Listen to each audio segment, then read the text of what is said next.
Welcome to the Pinelander Podcast, the official podcast of Pineland, broadcasting to you from an undisclosed location deep inside Pineland, where we discuss faith, family, finances, firearms, freedom, food, and everything else in between, with those who believe in living free and living out the values that made this country free.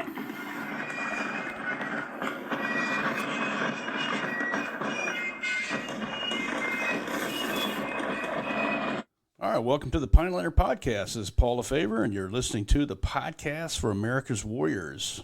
I'm here with my Ranger buddy, Mike Blackburn. Today is Friday, the 2nd of August, 2024. And in this episode, we're catching up with NC Scout on current events and how to put your best foot forward for whatever comes down the pike. Love it. And that covers kind of a wide swath of stuff. NC Scout, welcome back to the Pinelander. Thank y'all for having me. Yeah, man. Always a pleasure. Well, you know, we commonly use the term shoot, move, and communicate. And, as far as military jargon, like the three sort of fundamentals that good warriors have to have a grasp of and some knowledge with. And we're usually pretty decent with shoot, or at least we think we are. And we're pretty good at moving. But communicating seems to be the challenge. And so I'm always excited when you come back on, because you kind of get us dialed back in and educate us on what we need to be doing on that third leg stool, if you will. Absolutely. And communications in totes, I think, is one of the most misunderstood topics that we get into as trigger pullers, as the former action guys. It's the whole reason that I got into it was because when we were in uniform, all of our communications needs had already been sorted out for us. And there was a standardized way that we went about it. And the equipment is supplied for you, obviously. And so everything's kind of done. And you have your S6 shop that, if something breaks, you hand it off to them. And that's kind of it. But when you're out unsupported, now you got to figure all this stuff out on your own. And it's not even that it's just out of pocket expense wise, it's out of pocket knowledge wise too. So, in the book that I wrote that most people are most familiar with, The Guerrilla's Guide to Battlefield Radio, I break that first down into three distinct roles, because we typically think of like an all or nothing dichotomy of, I want one thing to do all the things for me, and I don't necessarily know what all of the purposes in life are. So we have to conceptualize it around those three distinct paradigms that are mostly mutually exclusive from one another. And I define them as sustainment communications, tactical communications, and then clandestine. With those three topics, you have, or those three, distinct roles. Sustainment is what people think of when they think of, essentially a replacement for a cell phone. So let's say, we're talking right now, and this is conventional communications. This is our sustainment communications. We're communicating with one another. If the world went sideways tomorrow, or this afternoon or whatever, how do we have a alternate way, an off-grid way to communicate with one another? And this is where amateur radio comes in. This is where law enforcement and emergency dispatch comes in. This is because they're not reliant upon cell phones necessarily. They are really more it's that's where the radio's coming in. So a lot of people get into amateur radio for that reason, or ham radio. That's ham's the nickname. Amateur radio's the real, what it's actually called, and they're going to get into that.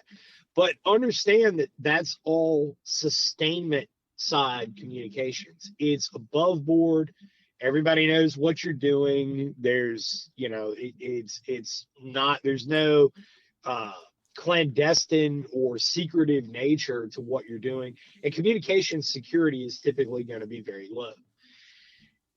Tactical communications. Tactical communications is what, us as trigger pullers, this is what we think of.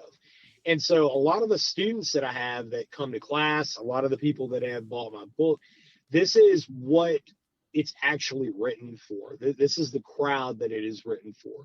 It is for the guy who is, primarily a trigger puller. He doesn't necessarily need to know all of the things. And he's also not interested in a hobby. He's not interested in a new hobby. He doesn't, enjoy contacting somebody, halfway around the world randomly with, half a watt. Even though that stuff is really cool, this isn't his thing. He needs tactical level communications, which may only be a few hundred meters. It might be 1,000 meters. It might be maybe a mile. I'm coordinating between one element and another. How when we're doing patrol planning, operations orders 101, execution paragraph, I've got, my support by fire is going to get set first. My assault element is going to be, moving in. And I have to have a way to coordinate fires between those two elements. That's where your communications at the tactical level are going to come in. Right. Then finally, I have clandestine communications. And clandestine communications is going to be the highest echelon in there, right? Highest communications security. I am networking with other elements, maybe as part of an underground resistance. I've organized people for purpose. Clandestine activities, right? Everything is encrypted. Messages are very, very short. We're keeping everything condensed down. And this really takes the most amount of knowledge and technique. This is something that takes a lot of time to practice. So I want to move back to sustainment communications, because this is where most people's point of entry is. Kind of think of your sustainment communications first as how can I make the most out of a little bit? And I want to be utilizing equipment that's very common in a working environment. And in the United States these days, and really the rest of the world, but specifically the United States, this is where the bulk of our listeners is going to be. There are two platforms that are most accessible to people at the entry level. The first one is a Baofeng radio, right? Baofeng, UV5R, any of the other ones that are out there, there's like a million different variations of them. And, for what they are, they're inexpensive. They work very well. Are they the best thing ever? No, but they work. They're inexpensive. You're not, you're basically not dedicating your entire week's pay to a piece of equipment that you don't know that much about, right? And so you're getting something you can actually use and utilize and get some trigger time with it, get familiarized with it. The second thing that you need, because it is probably it's as proliferated in the United States, is a CB radio or citizens band radio. And I'm going to talk about these two because they're different tools and where they fit into the mix. So a Baofeng UV5R works in VHF and UHF. In a nutshell, VHF is going to work really well in rural environments, hilly, wooded terrain. Vegetation doesn't really affect the signal that much.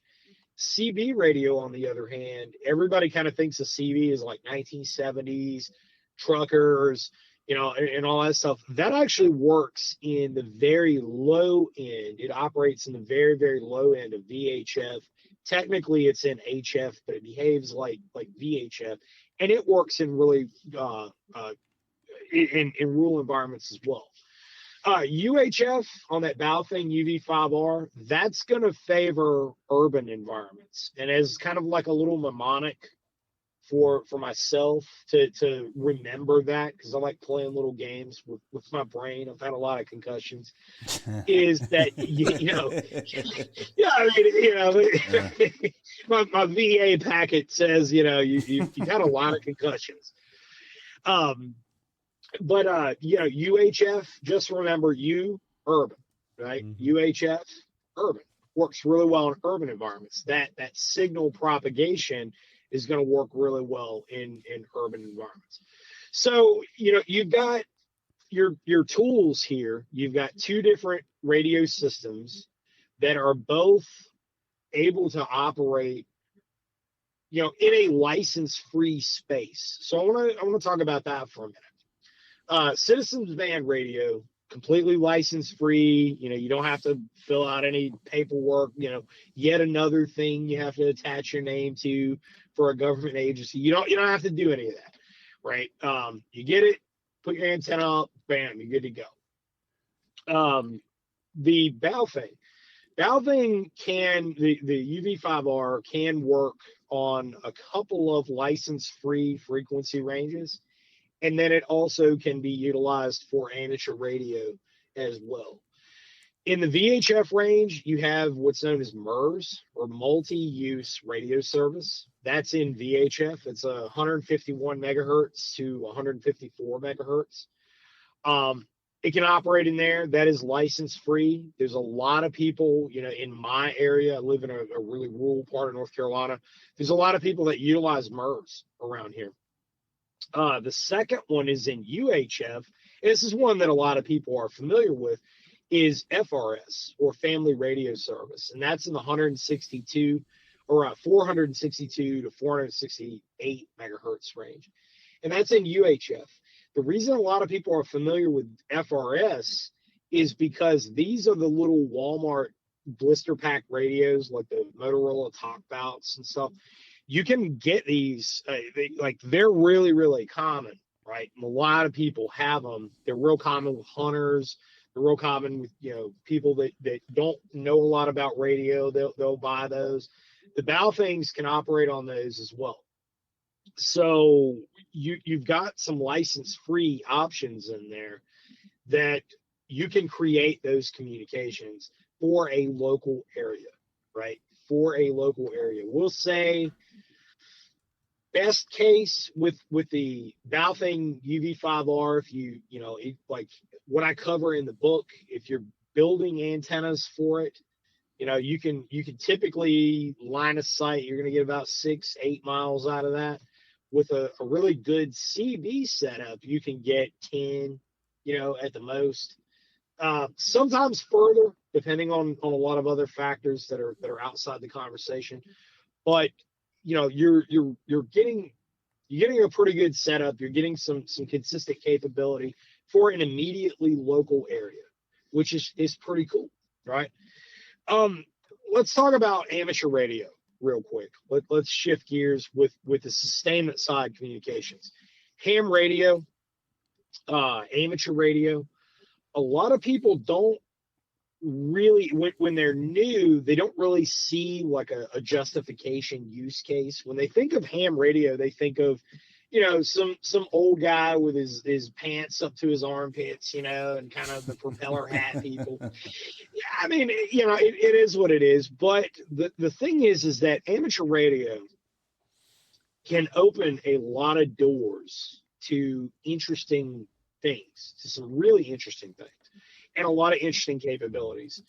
You have amateur radio repeaters that can provide a whole lot of coverage. Like here in North Carolina, we've got a couple of them that provide coverage at, that you can utilize with a Baofeng radio, $25, $30 radio that has coverage for almost the entire state, here in North Carolina. So That's let pretty me doggone impressive. let me just make sure I'm getting this. Obviously, the UV5R is an extremely popular radio that has a lot of capabilities and doesn't cost a lot. With this particular radio, I'm we're at a totally different location within Pineland than you are. I mean, it's a pretty good drive. Yep. Would I be able to set this thing up to be able to contact, let's say, from my location to your location, that kind of distance with this particular radio, if I was Yes. licensed? Yep. Because I'd be on the amateur side, right? Right. With an amateur radio license, there's a repeater in between you and I that we would be able to communicate with one another. Wow. And it's in pretty common use. And when you talk about sustainment side networking, that's that's a really, really big deal. And so, there are plenty of people. Here's the thing about ham radio. And I want to go back to the guys with the propeller hats and wear their pants to their armpits and stuff. Kind of that stereotype. Ham radio is one of those things that we, as especially as former trigger pullers, we kind of look at it like, do I really want to be part of that crowd? And there's plenty of people that you certainly probably don't want to talk to, right? It's just like, I have no interest in listening to a couple of old guys talk about, their medical problems or whatever. And that might be the only thing that, the only thing that people know about ham radio. The thing is that that's really a very, very tiny, tiny, tiny, tiny portion. There's so many more things that you can do. And when it comes to the repeater infrastructure that's out there, and I don't think that you should rely completely on repeaters, but when you're talking inexpensive gear at the entry level, that does a whole lot for us, and it offers that capability with minimal startup cost, which is obviously very, very important to us. The thing too, like here in North Carolina, the repeaters that are up, that have been up for a long time and provide the most amount of coverage, have a very robust power system to them that's been hardened as well. So the reason that we did that, obviously, we're here in hurricane season. It's a auxiliary backbone to emergency service communications. And so the state of North Carolina, FEMA, and the FCC provided a lot of funding to harden those systems. And, so you have a very resilient communications system there that is hardened against all sorts of adversity. So it's when people are talking about emergency communications or EMCOM, that's the mindset behind the infrastructure that was put in place. And you can utilize that. Amateur radio licensing is free, by the way. When you go to take one of the tests, you're literally only paying for the test exam itself. The license is free, and the turnaround from the FCC is pretty quick. So I don't know why people wouldn't take advantage of it. How so for me, for instance, I'm interested in getting licensed. How difficult is this? How hard is the test? I mean, is there some good material that gets you prepped for it? I mean, how does one go about becoming like a ham operator? So the testing process is fairly straightforward. It's a multiple choice exam. There are 3 levels of it. The technician license is your point of entry. Then you have general class, which will get you on HF, and then you have amateur extra. With technician license, it is a simple exam, multiple choice. I'll tell you that a lot of it, when I first became licensed, a lot of it I knew just from the Army, just from just knowledge that we had, operating technique, being a courteous operator, things like that. Kind of if you've had any experience at all with radio, you can pass that test, the technician test.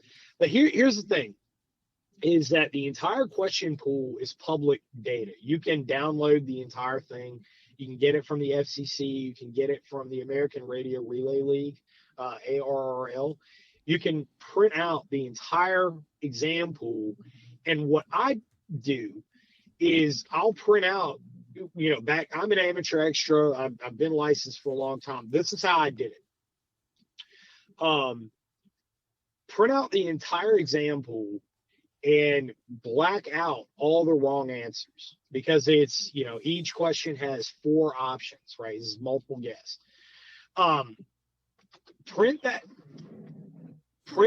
out and black out all the wrong answers. That way, when you are reading each one of them, you immediately see the right answer and you're memorizing it, essentially.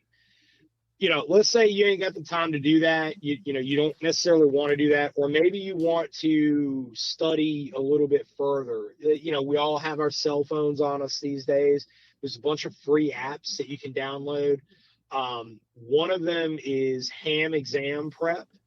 Ham Exam Prep is, again, all the question pool, and you can just take the test over and over and over again until you master it, so you get a passing score. That will also go a little bit deeper into the questions to explain, if you selected the wrong answer, why you got it wrong. It'll tell you a little bit more about it. There's also some excellent books that are out there. The ARRL, American Radio Relay League, publishes a lot of really good reference material, and one of them is Ham Radio Prep. They publish the question pool, but they have little blocks of instruction under each one of the questions explaining what these things are. So you can understand what the logic behind it is, on top of knowing what the right answer is. Now, I will say, and there's one other reference I want to throw out there, because this guy is a stand-up guy. He's taught a lot of hams, and he's full of knowledge and just a really good guy.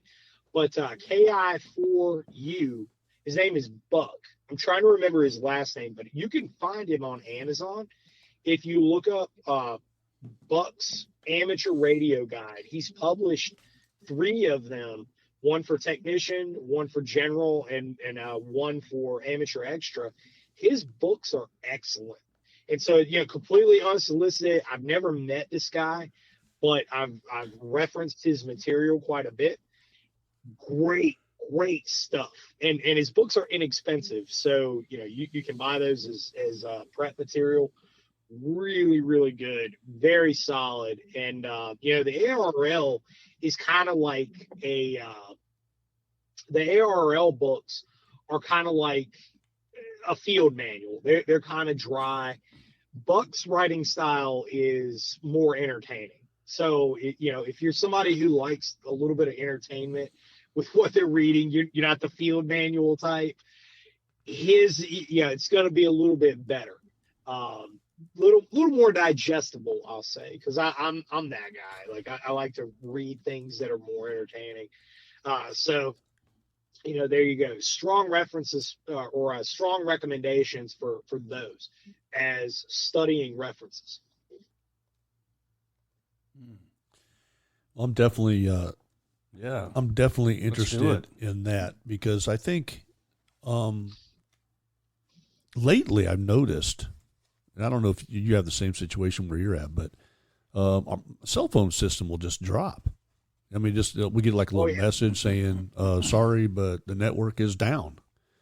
And it seems to happen more often here lately. I mean, I can think of just easily maybe 2 or 3 occasions within relatively short period of time where there was just no cell phone coverage. The entire network was down, and it affected several carriers.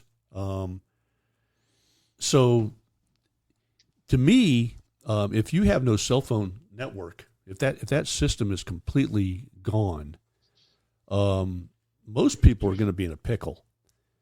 And because they rely completely, totally on that cell system, that cellular network system. And so I'm thinking that the ham radio, the amateur system is probably the way to go for your communication needs. And more than just like, calling your neighbor down the street. I mean, I can walk down there if I need to.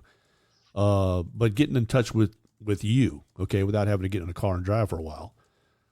That would be something that I think is going to be vitally important. Well, and let's talk about cell phone service.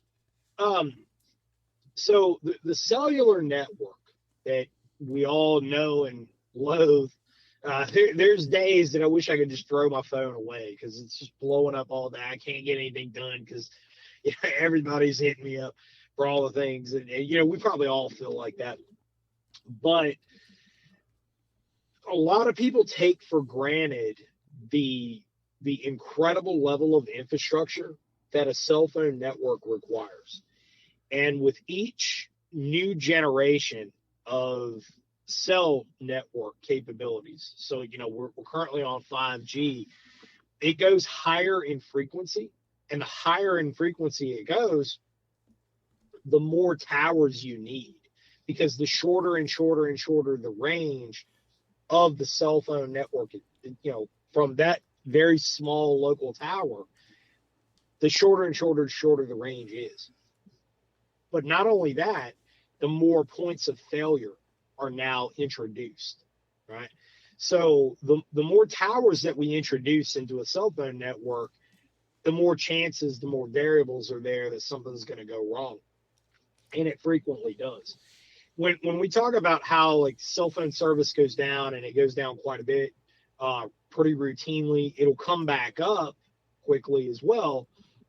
But there's a lot of interruptions in service. That's literally due to the complexity of the system itself, is because it is very difficult to maintain. And the more introduction, or the higher the degree of complications, the more introduction of complications that we add to a thing, the less reliable it's going to become. But I want to point out something else. It's not necessarily a nefarious thing, but it could be, because it makes it more susceptible to somebody who has maybe a nefarious goal in mind, right? So I want to talk about something here. I'm going to interject an example that should be fresh in most people's minds, and it was the CloudStrike outage and all the chaos that caused. I mean, it brought down every airport in the United States. It caused a lot of businesses to go down temporarily, data loss for a lot of companies out there. There were a lot of people that were reporting that. And a lot of people attributed that to some sort of, nefarious thing, right? I don't think, based on what I've seen, I don't necessarily think that it was. But let's conceptualize that and apply what happened there to the cell phone network. So with CloudStrike, we literally have bottlenecked all of these things that we do, all of these roles and all the stuff that used to be mutually exclusive from one another. Now we have bottlenecked all of that into, the larger Internet of Things, and CloudStrike was managing all this. One little hiccup caused this massive outage of service and this massive denial of service, right? We've done that now with cell phone networks too. And, I'm kind of grinning about this, not because it's a good thing, grinning about it because, this centralization is a problem. It's causing outages, and it causes it to be unreliable. What if a CloudStrike style hiccup, which, we're told that it was a faulty update, whether that's true or not is neither here nor there, but this caused it, right? It wasn't nefarious. It was just human error. What if that happened with our cell phone networks? That becomes a scary thing. And so something that I've advocated to my clients, who've reached out to me, who've looked for alternatives in conventional cell phone coverage. A lot of people ask about satellite phones. Yeah. I'm going to take that a step further. So satellite phones like Iridium, Inmarsat's another one that's out there. You could go that route, but those phones are very expensive, and the minutes on them, because they don't have a service plan like you do with a cell phone. It's kind of like the old school prepaid phones. That's expensive to do. Here's a better setup, and this is something that's been fielded in Ukraine, and they've been utilizing it in Ukraine to pretty good effect, is simply using Starlink. And Starlink is now kind of rising up to that challenge, and I think that's because Elon Musk is working very closely with T-Mobile for this. But the Starlink system is also a satellite-based system. I use that for my internet because I'm in a very rural area. A lot of people are now. Starlink's a very good, very robust system. They have a backpack portable system that they have developed now. That's a very small dish that you could literally carry this thing anywhere, and it has a power system for it that you can run it off of. This is something that you might want to look at. If you're already a Starlink user, getting one of those setups because you already have a Starlink account. I'm looking at doing this just because, hey, if I'm out in BFE, having that system will provide me a way to call out utilizing a conventional phone or a tablet. Let's say like some of your messaging apps that are out there, Signal, Session, Simplex, Briar, and Wire. Like we've talked about these in the past. I think that one of the last podcasts we did, we talked about those.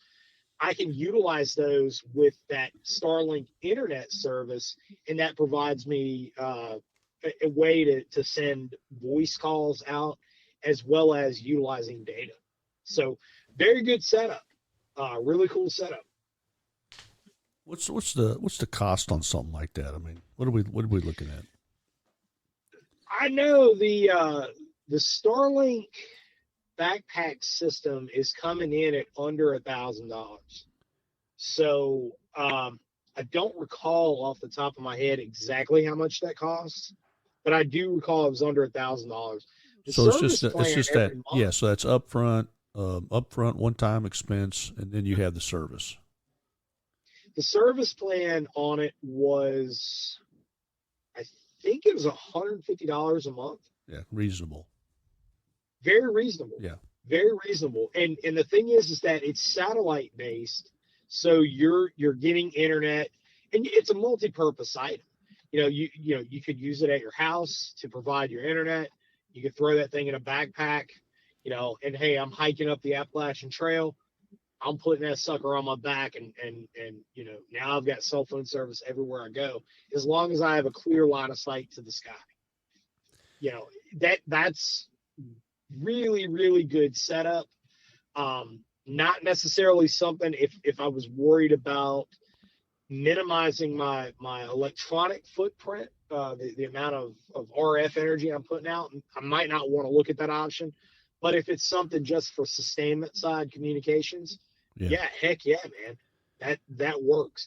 And so in Ukraine, what they've been doing with it, they've been doing this for the past few years now, is the way, Starlink is the way that they are networking the tactical operations center, the command posts that, of the respective units. That's the way that they're networking, they're pipelining their communications back to Kiev.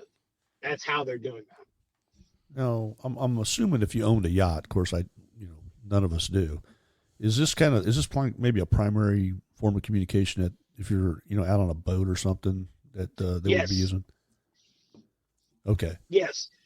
Traditionally, maritime services will have, obviously marine radio, marine VHF, which the Coast Guard monitors. So you're going to have that. That's what everybody really knows. But the ship to ship and ship to shore networking, via marine band radio. When you're at sea, they're not really doing that much anymore. Inmarsat came about really out of a way to make that more robust. Inmarsat stands for International Marine Satellite, and it was developed in the 1970s. That's one of the older satellite phone communications companies that's out there, and they're using, still using legacy equipment. There was a lot of U.S. money that was dumped into that. For a lot of purposes, infrastructure purposes, but also clandestine purposes. So there's that, but Starlink is really running the market on it. It's because what Starlink does, how it works, is it's low Earth orbit satellites. So, back in the day when we would do a communications plan and it included SATCOM or TACSAT, we would communicate over geostationary satellites. So the difference is that a geostationary satellite is going to be so far out of the Earth's orbit that it's consistent on where it is. And so with that SATCOM antenna, we would tilt it up and get it on the right azimuth. That's right. And that way we'd be able to hit that satellite. Well, with Starlink, they're doing the opposite. You have your old geostationary satellites are very far out from the Earth's orbit. The low Earth orbit satellites are the ones that are actually moving constantly. And so with Starlink, when they put, over the past few years, when they put the Starlink constellations up, and we've seen like the stream of lights going across the sky, which kind of look like, the old C-RAM when it'd be firing at a rocket or, incoming rocket or something. That's kind of what it looked like. I remember I was running a class, and they were doing some night movements under nods, and I wasn't aware that Starlink was launching that weekend, and I hadn't seen it before. And all of a sudden, I was looking, and I was like, "Oh, what is?" And we were all like, we just stopped and looked at it like, "What is that?" Because it looked weird. It looked like a perfect stream of stars going across the sky, and I was like, ooh. But those are low Earth orbit satellites. They're moving faster than the Earth is rotating because they are much closer to the atmosphere of the Earth.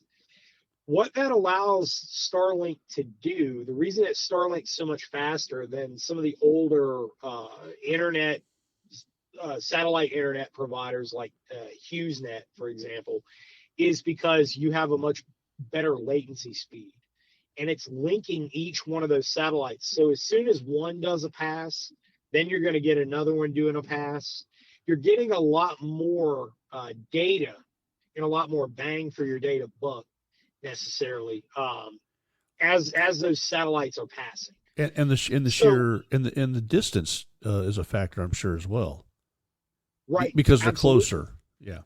Right. So your bandwidth is significantly higher. So right now we're talking over a satellite relay. We're right now, because where I am, I don't have good cell phone service. So I backbone that on Starlink.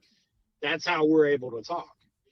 And that helps things out quite a bit. And it allows for networking where you usually, traditionally, you wouldn't be able to do that. Now let me ask you this: for vulnerability, okay, and reliability, how do you think Starlink compares to just regular old conventional ham radio?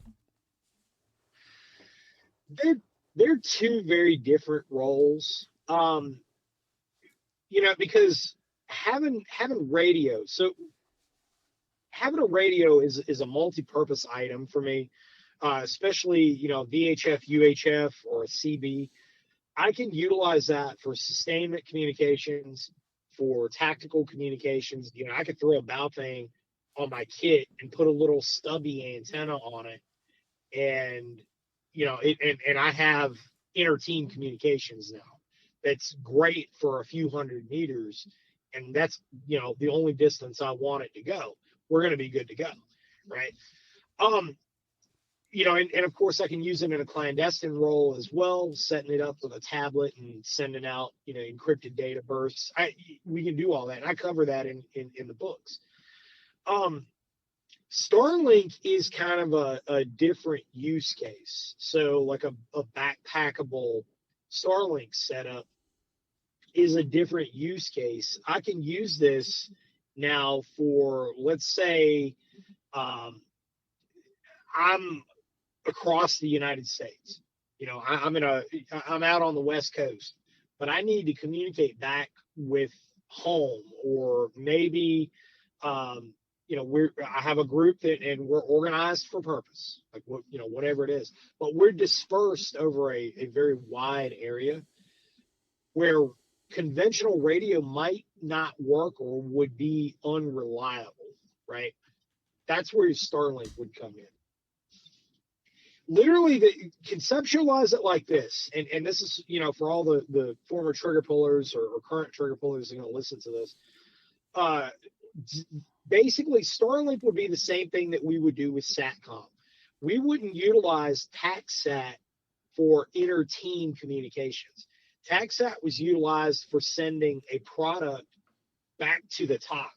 So when we would, we'd be out, you take pictures of something you're doing, surveillance on a target. I build that product. I send it back to the TOC. It's going back to the Intel analyst cell to do whatever it is they're doing, right? That's, that TACSAT capability, that's kind of where Starlink fits into the mix in there. Yeah, I'm just taking this all in, my friend. Hey, so you said for like the broadest possible, someone that's been listening to you for a while, such as myself, and still trying to get the big picture. You mentioned your book. What else do we have for like, just kind of one-on-one get started in all this? So what I'll also say is that books and reference material is excellent. Like, that's a great starting point. But there is no replacement for actually getting out there and doing it. It's like doing PT. It's like doing land nav. It's like doing marksmanship, your weapons handling skills. If you're not doing those dry fire drills daily, you're going to get rusty, right? If you're not, just coming off of, we're doing a night operating course where we're doing carbine manipulation and fighting with our weapons under nods, and watching guys roll through mag changes, because they've all the students I have had fighting carbine with me in the past. Them doing mag changes under nods was a little rusty. They're really good at doing it during the day. Now all of a sudden they're real rusty on it at night because we've introduced a new variable. Yeah, you got to be good at this stuff, and you have to actually do it. With communications, getting out there and doing it, and getting into a class. So, I run a class, the RTO course, and of course the advanced RTO course, which advanced RTO really focuses on the clandestine nature of things. But the RTO course is a huge leg up getting in on a class. But let's say, you can't get in on a class with me. It's, whatever, schedule doesn't work. Hey, things happen.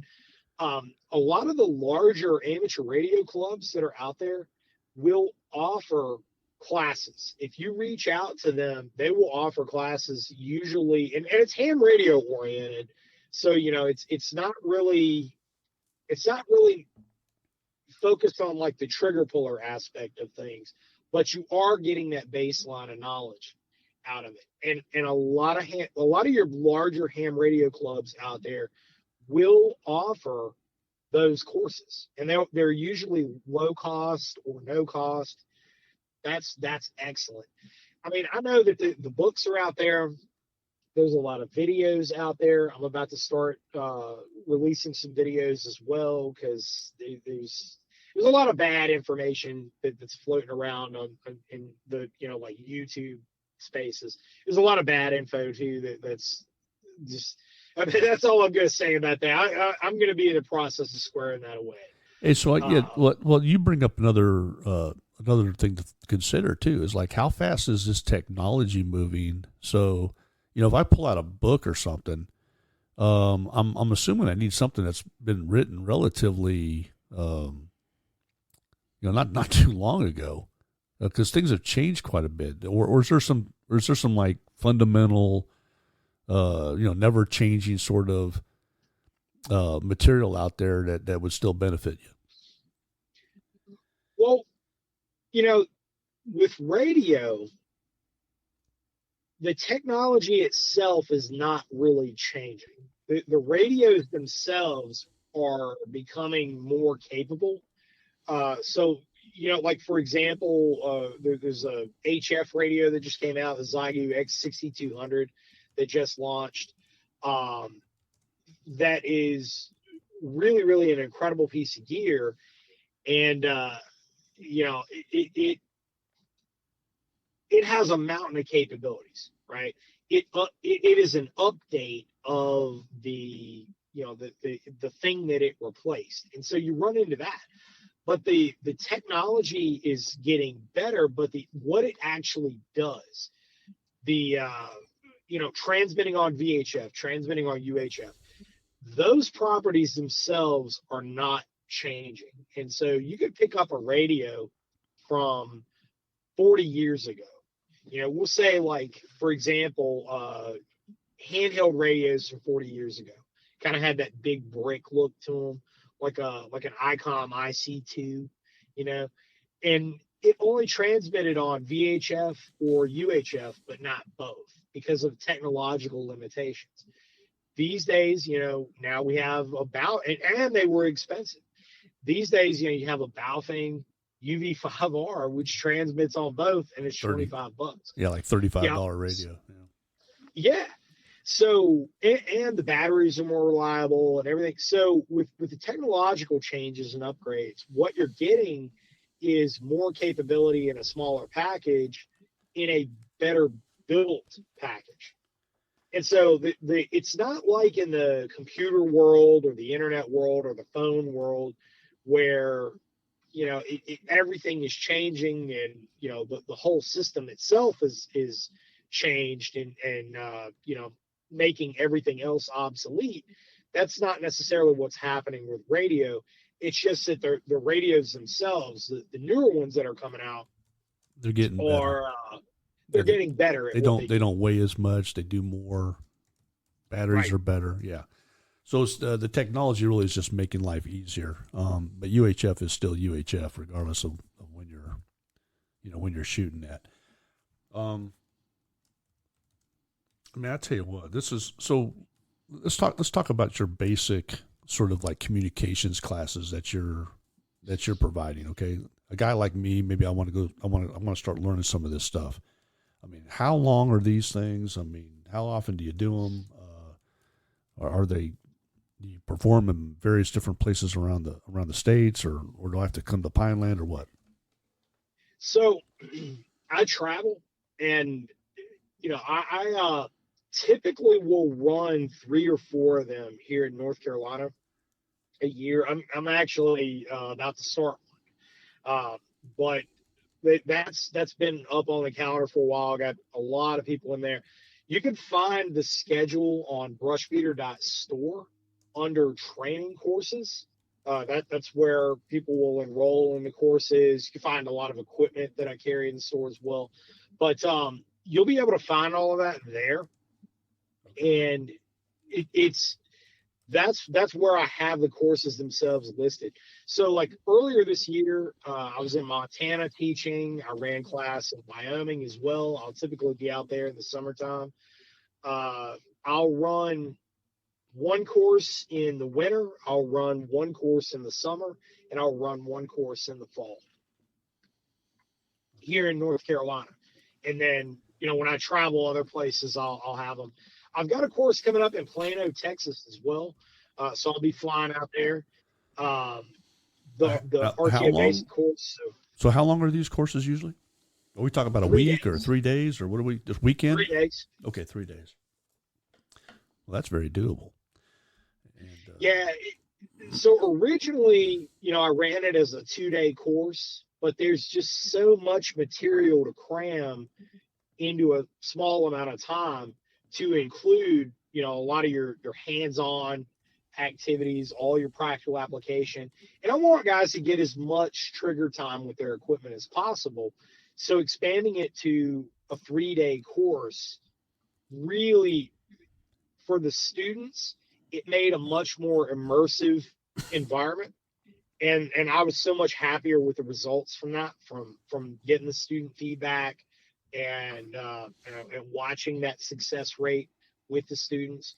So, it's 3 days, it's a Friday, Saturday, Sunday course. So, we're all looking for excuses to take off on Friday anyway. That's right. So, you get in on class, and then, when we're wrapped up on Sunday, it's not taking too much time out of your week. So, you read the Gorilla's Guide to the Baofeng Radio, or you look at Buck's Amateur Radio Guide or something. You look at some material, and then you head on over and you get the practical exercise, the 3-day practical exercise where you actually get to put your hands on this stuff and see how it works. And that's the way to go. That's the way to go. Hey, I've got so we've been at this for a little while, and I don't want to take a big turn, but I had a question. So I'm listening to you go at it, NC Scout, and my brain has got this one idea that I just can't get out of it, and I don't know if is it too tinfoil hatted to say that where we're at right now, in light of not having a border and millions of undocumented people running around and potential terror cells ready to go. What could you just kind of give us just one little tease out a scenario you think that could happen later on this year? And this could be a topic for another discussion, but just an idea. What would that look like? So they just had an election in Venezuela, and it despite the fact that it was hotly contested, and Maduro is not necessarily a super popular guy in Venezuela. Yeah. Yeah, but they used Dominion voting machines, so it's okay. Yeah, exactly. Yeah. Exactly. He is a Russian / Chinese proxy. Totally. And he is, of course, it's like the Stalinist adage of it's not who votes, it's who counts the votes. That's right. And so he's won a new term, of course. We've had a taste of that recently. Oh yeah. But he's not leaving, and he is a Russian and Chinese proxy. Yeah. His neighbor, Gustavo Petro, who is the president of Colombia, also, he was a communist guerrilla in the 1980s, part of M19. He is a Russian and Chinese proxy as well. Lula, their other neighbor in Brazil, also a Russian and Chinese and Iranian proxy. Very close ties with each of those countries. These people, now you have China openly saying that the United States is an enemy, right? They are saying the United States is an enemy. They're saying this on their own state media, on Xinhua, right? So everybody focuses on, political turmoil here in the United States. Obviously what's going on, the assassination attempt on Donald Trump, and what's going on with Biden is kind of an absentee president, and it's going to be chaos, right? But we're not focused on something else that's critically important, and that is the fact that I'm going to go back to Venezuela. I'm bringing this up for a reason. Venezuela literally did the same thing that Cuba did in the late 1970s and into the 80s. They emptied their prisons, all of the people that they deemed socially undesirable for, whatever reason. They emptied their prisons and they dumped them on the United States. And so for the people in Florida who remember this, who were alive during that time, it caused the crime rate to skyrocket. It was all sorts of chaos that was coming out of that. But it was kind of a localized thing, right? And, because it wasn't that many people that were dumped. Venezuela, on the other hand, and a lot of the other countries are doing this as well, Nicaragua being yet another example of this, because they're doing it too. It's just that the Venezuelans that have come here are the most violent. They're the ones who are really showing up in the news cycle, but there's a lot of other people too. The Chinese as well, coming across the border. These people mean to do us harm, whether it is in an organized fashion, like they're actually organized for a purpose to attack our infrastructure, to take down the United States, declaring us an enemy, or they're just doing it because they're criminals and that's just what they do. The results are going to be the same both ways. Okay. And with that said, they're here now.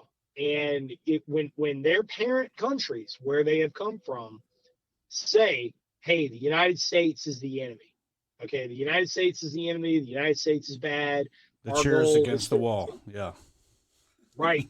We're there to literally, we're there to wage unconventional warfare on them, which is, in my mind, when I'm calling a spade based on, my training and experience, I'm looking at this like, yep, that's what they're doing.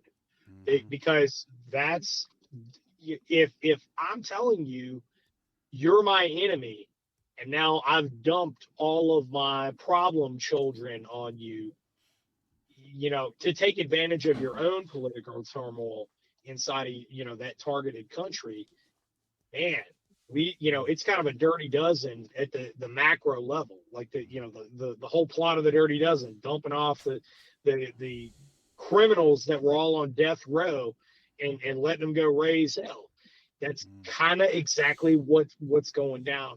So if we think about it, like let's be real conservative here and say that maybe 1%, just 1% of all these people that have come across the border who are now in the United States have some sort of martial training, right? Whether that's in a military sense, in a uniform, or they're part of a gang, right? And your hardcore criminal organizations, MS-13 is the one that really comes to mind, but a lot of your criminal gangs, they have their own military style training pipeline and discipline pipeline that's built in there, right? And so in conceptualizing that, let's just be real conservative here and say 1% of them have that level of training, discipline, and knowledge of targeting, right? How to target things.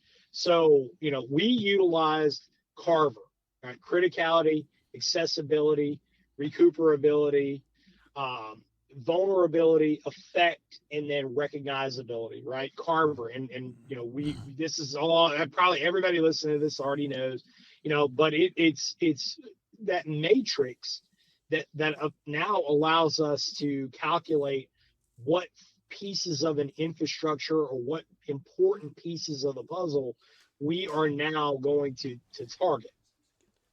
Well, this isn't necessarily secret knowledge, right?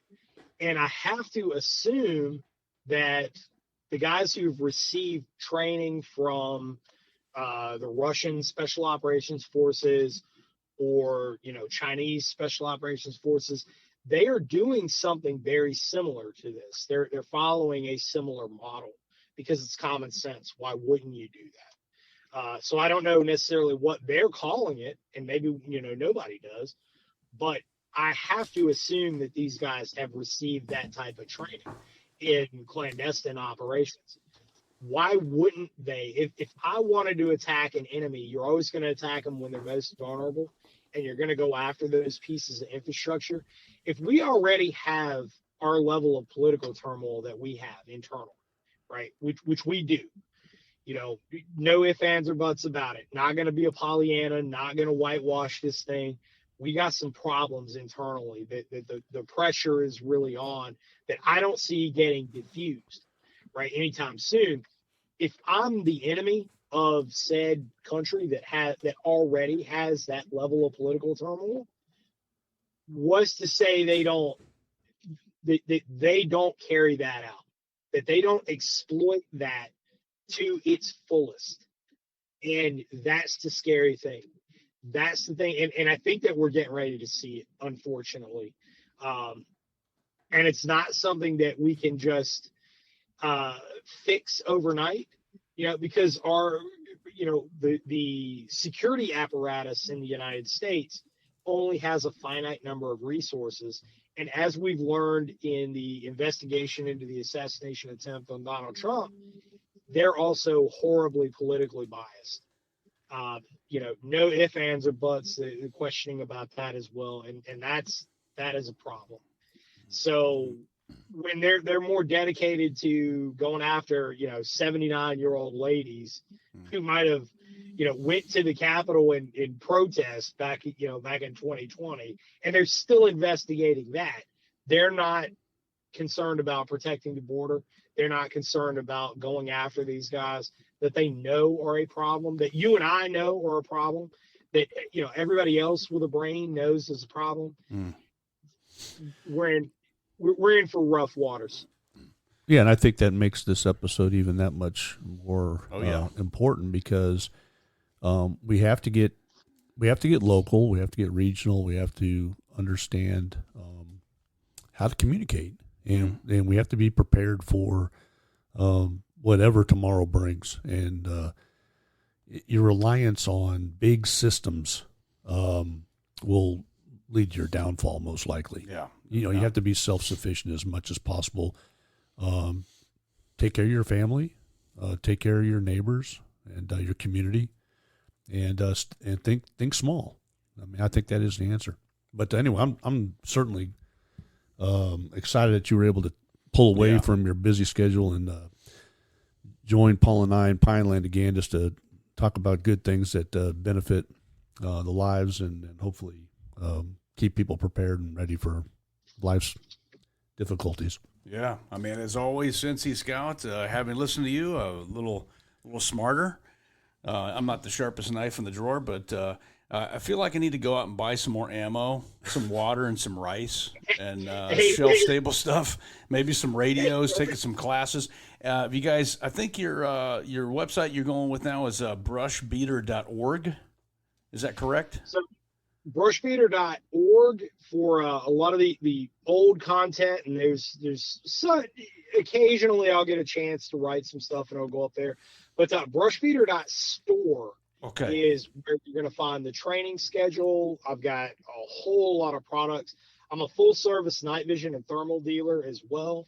So if you're looking for nods, IR lasers, thermal capability, I've got all of the brand new stuff. I've got all of the high end, but I've got equipment that'll really meet everyone's price point out there, ranging from entry level equipment to the best equipment on the market, the best equipment available to civilians, and everything in between. Yeah, fantastic content also on your Radio Contra.